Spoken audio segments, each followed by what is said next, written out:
16 yil avval baxtsiz hodisa tufayli nogiron bo'lib qolganman. Nogiron bo'lib qolganimdan so'ng men aravachaga bog'lanib qoldim. Ko'chalarga chiqishga qiynalardim.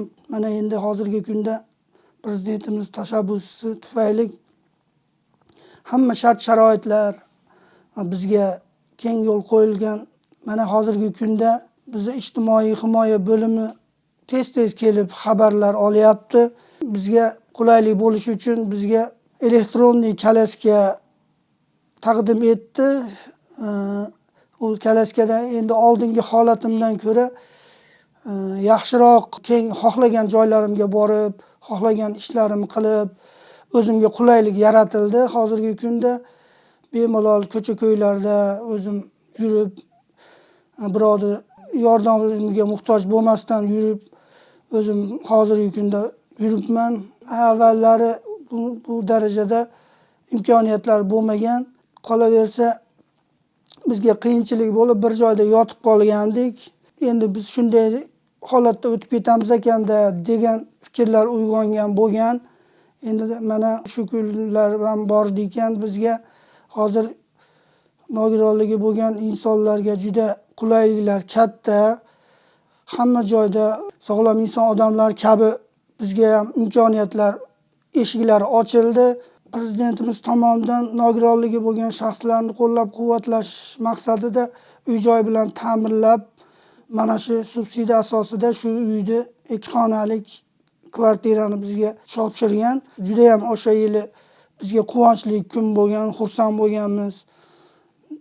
Negaki bizga hamma shart-sharoitlar ichida bo'lib, chiroyli xonalar, chiroyli o'zimizga qulaylik bo'lgan narsalar bilan biz joylagan. Men o'zim doimo harakatda bo'lgim keladi. Shu tufayli men o'zim hozirgi kunda parasport bo'yicha shug'ullanaman. Mana yaqinda viloyat birinchiligini oldim. Toshkentga yo'llanma oldim. Biz ham 2028-yilda Amerikani Los-Anjeles shahrida bo'lib o'tadigan Paralimpiada sport o'yinlar musobaqalarida biz ham o'sha yerlarga borib O'zbekistonimni bayrog'ini baratlarga ko'tarib, dovrug'ini yanada ko'tarishga harakat qilamiz. Mana kuni kecha muhtaram prezidentimiz bizning nogironligi bo'lgan shaxslarga juda katta imkoniyatlar berdi. Yig'ilishini ko'rib o'tirdik, televizorda ko'rib juda ham xursand bo'ldik.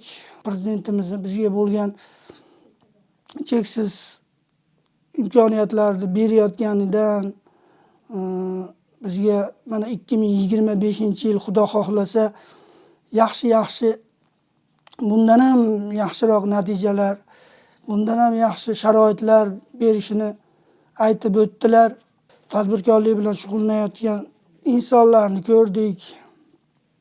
Ularga biz ham havas qildik bir tomondan. Biz ham motivatsiya bo'ldi bizga, nogironligi bo'lgan insonlarga motivatsiya bo'ldi. Mana endi xudo xohlasa ularni ko'rdik.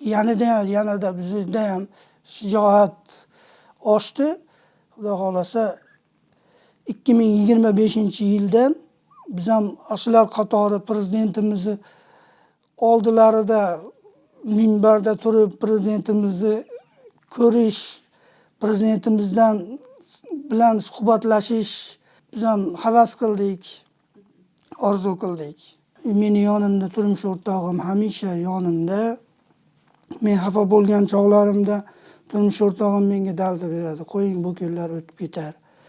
Hali xudo xohlasa biz yorug' kunlar oldimizda.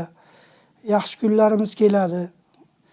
Mana xudo xohlasa yaxshi bo'lyapti, natijalarga erishyapsiz deb menga daldalar beradi. Yana bir narsa, biz ayolim bilan birga tadbirkorlik qilamiz.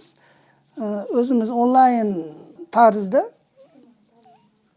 ijtimoiy tarmoq orqali savdo sotiq bilan shug'ullanamiz.